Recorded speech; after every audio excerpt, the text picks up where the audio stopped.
విలాసవంతమైన భారీ క్రూయిజ్ షిప్ను 40 అడుగుల ఎత్తైన అలలు కుదిపేశాయి. ఉవ్వెత్తున ఎగసిన అలలకు ఆ షిప్ ఊగిపోయింది. దాంతో అందులో ప్రయాణించిన వారు భయాందోళన చెందారు. ఈ వీడియో క్లిప్ ఇప్పుడు సోషల్ మీడియాలో వైరల్ అవుతోంది. అంటార్కిటికా, దక్షిణ అమెరికాలోని దక్షిణ కొన మధ్య 600 మైళ్ళ వెడల్పు ఉన్న సముద్ర మార్గాన్ని డ్రేక్ పాసేజ్ అని వ్యవహరిస్తారు.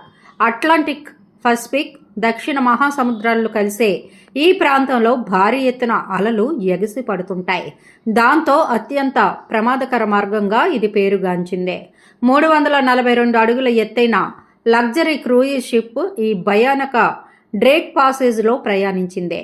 దాంతో 40 అడుగుల ఎత్తైన అలలు దాన్ని తాకాయి. ఈ నేపథ్యంలో ఆ భారీ క్రూయిజ్ షిప్ అటు ఇటు ఊగిపోయింది. భారీ కుదుపులకు గురైంది. ఆ క్రూయిజ్లో ఉన్న ప్రయాణికులు భయాందోళన చెందారు. అదుపు తప్పి కొందరు కింద పడ్డారు. సుమారు 48 గంటల పాటు తమ ప్రాణాలను అరచేతుల్లో పెట్టుకొని బిక్కుబిక్కుమంటూ గడిపారు. మరోవైపు ఒక ట్రావెలర్ రికార్డు చేసిన వీడియో క్లిప్ సోషల్ మీడియాలో వైరల్ అవుతోంది. 2 డ్రేక్ షేక్లను ఎదుర్కొన్న తాము అదృష్టవంతశాత్తు బతికి బయటపడినట్లు ఆ వ్యక్తి తెలిపాడు. ఈ నౌకాయానం తన జీవితంలో మరువలేదని ఆయన పేర్కొన్నారు. విలాసవంతమైన భారీ క్రూయిజ్ షిప్ను 40 అడుగుల ఎత్తైన అలలు కుదిపేశాయి. ఉవ్వెత్తున ఎగసిన అలలకు ఆ షిప్ ఊగిపోయింది. దాంతో అందులో ప్రయాణించిన వారు భయాందోళన చెందారు. ఈ వీడియో క్లిప్ ఇప్పుడు సోషల్ మీడియాలో వైరల్ అవుతోంది. అంటార్కిటికా, దక్షిణ అమెరికాలోని దక్షిణ కొన మధ్య 600 మైళ్ళ వెడల్పు ఉన్న సముద్ర మార్గాన్ని డ్రేక్ పాసేజ్ అని వ్యవహరిస్తారు. అట్లాంటిక్, పసిఫిక్, దక్షిణ మహాసముద్రాలు కలిసే ఈ ప్రాంతంలో భారీ ఎత్తున అలలు ఎగిసి పడుతుంటాయి. దాంతో అత్యంత ప్రమాదకర మార్గంగా ఇది పేరుగాంచిందే.